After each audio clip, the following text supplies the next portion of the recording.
White હાઉસની નજીક થયેલા ભયાનક હુમલાએ આખા દેશને હચમચાવી નાખ્યો છે. બુધવારે થેન્ક્સ ગિવિંગ પહેલા 2 વેસ્ટ વર્જિનિયા નેશનલ ગાર્ડના સૈનિકો પર ગોળીબાર થયો, જેમાંથી એકનું મોત થયું છે. આ હુમલાના શંકાસ્પદ આરોપી 29 વર્ષીય અફઘાન નાગરિક રહેમાનુલ્લાહ લકનવાલની ધરપકડ કરવામાં આવી હતી. નેશનલ ગાર્ડ પર થયેલા હુમલા બાદ ટ્રમ્પે મોટો નિર્ણય લેતા ત્રીજા વિશ્વના તમામ દેશોના નાગરિકોને અમેરિકામાં પ્રવેશ નહીં આપવામાં આવે તેવી જાહેરાત કરી છે. જો કે ત્રીજા વિશ્વના દેશોના નામ અંગે તેમણે કોઈ ખુલાસો કર્યો નથી. 2021માં તાલિબાનના કબજા પછી લકનવાલને બિડેન વહીવટના ઓપરેશન અલાઇઝ વેલકમ હેઠળ અમેરિકામાં લાવવામાં આવ્યો હતો.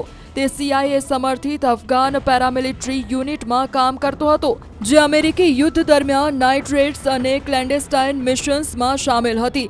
2024માં તેણે આશ્રય માટેની અરજી કરી, જે 2025ના એપ્રિલમાં ટ્રમ્પ વહીવટ હેઠળ મંજૂર થઈ હતી. CIA ડિરેક્ટર જ્હોન રેડક્લિફે જણાવ્યું કે તેમની તપાસમાં કોઈ સુરક્ષા જોખમ દેખાતું નહોતું, પરંતુ હવે FBI તેના મોટિવ્સ અને વોશિંગ્ટન સ્ટેટમાં તેના ઘર પરથી જપ્ત થયેલા ઇલેક્ટ્રોનિક ડિવાઇસની તપાસ કરી રહી છે.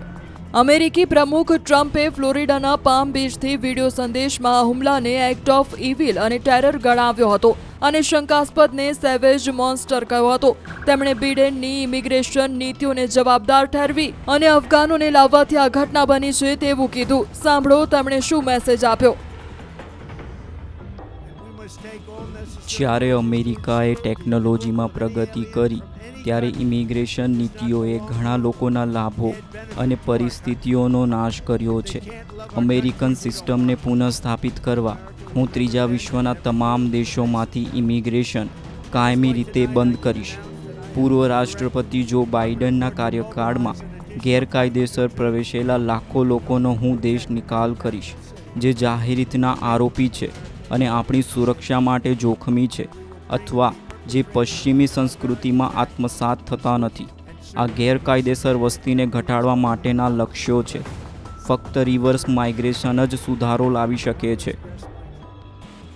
આ અંગે તેમણે ફરી પોસ્ટમાં વિગતવાર યોજના જણાવતા કહ્યું કે અમે એવી વ્યક્તિઓને બહાર કાઢીશું જે સંપૂર્ણપણે અમેરિકા માટે ફાયદાકારક નથી અથવા જે આપણા દેશને પ્રેમ કરી શકતા નથી.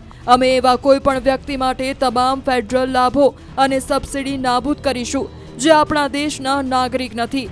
અમે ઘરેલું શાંતિને નબળી પાડનારા ઇમિગ્રન્ટ્સને નાગરિકતાથી વંચિત કરીશું. હવે તમને પ્રશ્ન થતો હશે કે આ ત્રીજા વિશ્વનો અર્થ શું થાય છે? તો જાણો. શીત યુદ્ધ દરમિયાન વિશ્વને 3 મુખ્ય જૂથોમાં વિભાજિત કરવામાં આવ્યું હતું.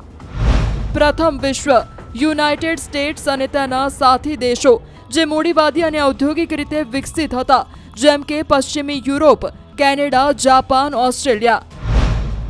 બીજું વિશ્વ સોવિયેત યુનિયન અને તેના સાથી દેશો, જે સામ્યવાદી અને ઔદ્યોગિક રીતે વિકસિત હતા, જેમ કે પૂર્વીય યુરોપના દેશો. ત્રીજું વિશ્વ, આમાં એવા દેશોનો સમાવેશ થતો હતો જેમણે કોઈ પણ મુખ્ય શક્તિશાળી જૂથ સાથે જોડાયા નહીં. આ દેશો મુખ્યત્વે એશિયા, આફ્રિકા અને લેટિન અમેરિકામાં આવેલા હતા. હાલ ટ્રમ્પે જે ત્રીજા વિશ્વમાં આ દેશોની વાત કરી છે તેમાં કોઈ દેશનું નામ જાહેર કરવામાં આવ્યું નથી. ભારત અને ચીન જેવા દેશો મોટાભાગે વિકાસશીલ દેશો તરીકે વર્ગીકૃત છે. જો કે તેમની અર્થવ્યવસ્થા હવે ઘણી મોટી અને વૈશ્વિક સ્તરે પ્રભાવશાળી બની ગઈ છે.